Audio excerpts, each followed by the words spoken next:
A Texas teacher and 2 assistants allegedly isolated a 5-year-old special needs boy for so long that he started eating his own feces after being deprived of food.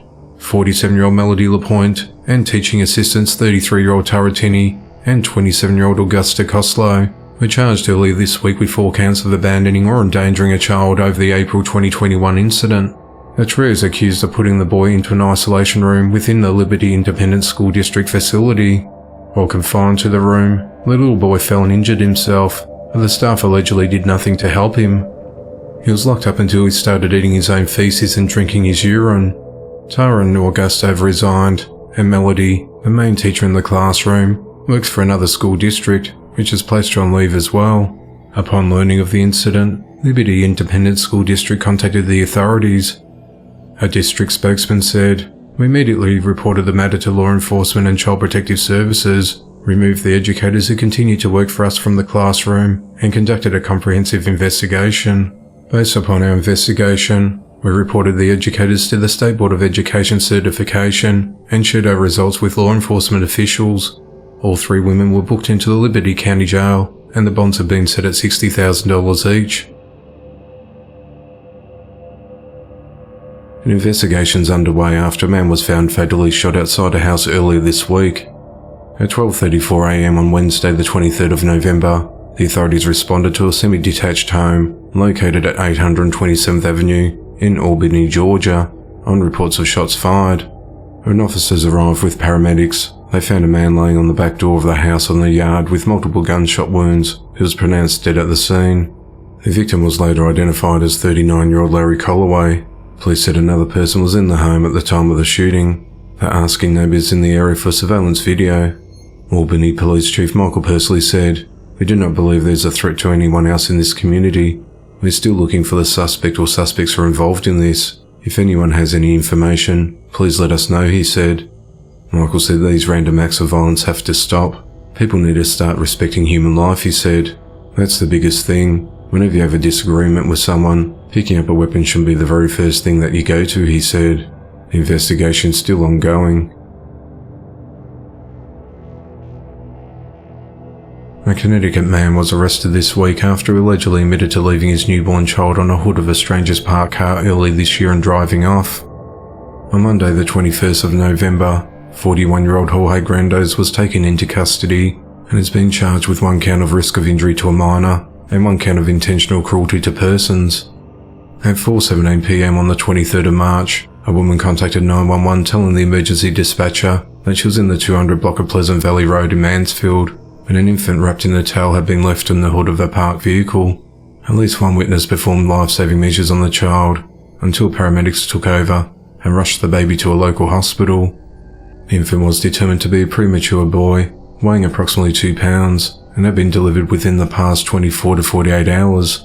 The authorities responded to the scene and took over the investigation into how the newborn ended up on the car of the stranger. A woman who called 911 told detectives that an unknown Hispanic male placed an infant wrapped in a towel on the hood of a car. She told the investigators that she arrived in the area around 4:10 p.m. and walked into a field with a pond to take photos of birds, an activity that she often does. She said about 5 minutes after I walked into the field, a black new SUV with chrome on the back pulled in front of my car. I didn't get a license plate, the woman allegedly told the detective. A white or Latino bulky male in his 30s, with dark black hair, not very tall, with black jogger pants and a black long-sleeve t-shirt, carrying a blue towel bundled up, shouting at me, "I'm sorry," while walking toward my car. The male then put the blue towel bundled up on the passenger side of the hood of my car. The male then yelled, "It's a baby." The woman said she started moving fast toward the male, who allegedly ran back to their black SUV and drove away from the area.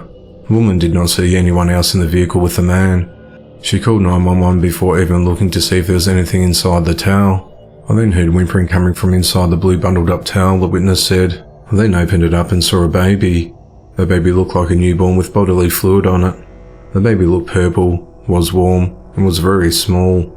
I then waved down a woman driving who stopped and started to help me, she said. The driver whom the woman flagged down told the authorities that she was driving a DoorDash delivery from Burger King when she saw a woman on the side of the road freaking out and pulled over. The woman told me, "Somebody's just left a baby in my car," and pointed to the vehicle. She said she then flagged down a paramedic who was passing by and gave the paramedic the child. The paramedic told investigators that based on the outside temperature and the child's respiratory rate, she believed that the baby would not have survived for more than half an hour without assistance after being abandoned. Due to the remote area of where the baby was abandoned, there was no surveillance footage of the suspect's vehicle. However, investigators in April obtained a cell phone data search warrant for a 4-minute window at a specific location where the baby was left, and were able to identify a single device that did not belong to either of the witnesses. Detectives interviewed Jorge on the 26th of September, and he allegedly admitted that on the 23rd of March 2022, a woman he had previously had unprotected sex with came to his apartment accompanied by another man. The woman allegedly told him she'd been looking for him because she's pregnant with his child. She allegedly told him that she couldn't have the baby because of where she lived and her illegal status. Jorge said that after talking a little bit and trying to bargain with her, the male, who I believe is a cousin, pulled up his shirt and showed me a pistol in his waistband. He didn't pull it out, but he threatened me, stating that he'll kill my family if I called the police, and the baby was passed off to me. The baby had no clothes and was just wrapped in a purple towel. Jorge said he drove around for approximately 2 hours looking for a place to drop off the baby. He said he almost left the child at a firehouse, but was scared off when he saw a security camera. He then allegedly admitted to leaving the child on top of the stranger's car and saying "I'm sorry" several times. A DNA test confirmed that Jorge was the child's father and said that he was willing to accept responsibility for what he had done.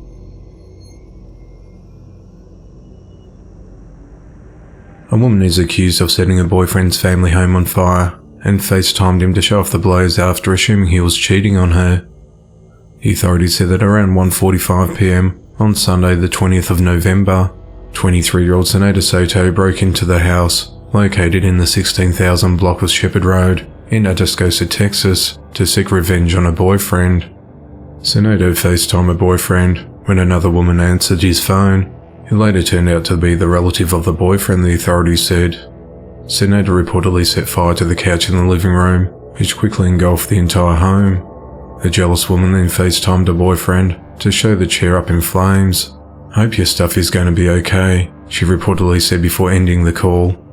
Zenaida also allegedly texted her boyfriend, "Hoping your house is okay," before driving off.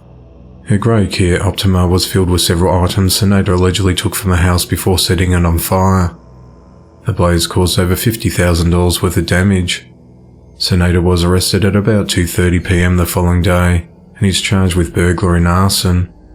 She's held at the Bexar County Jail on a $165,000 bond.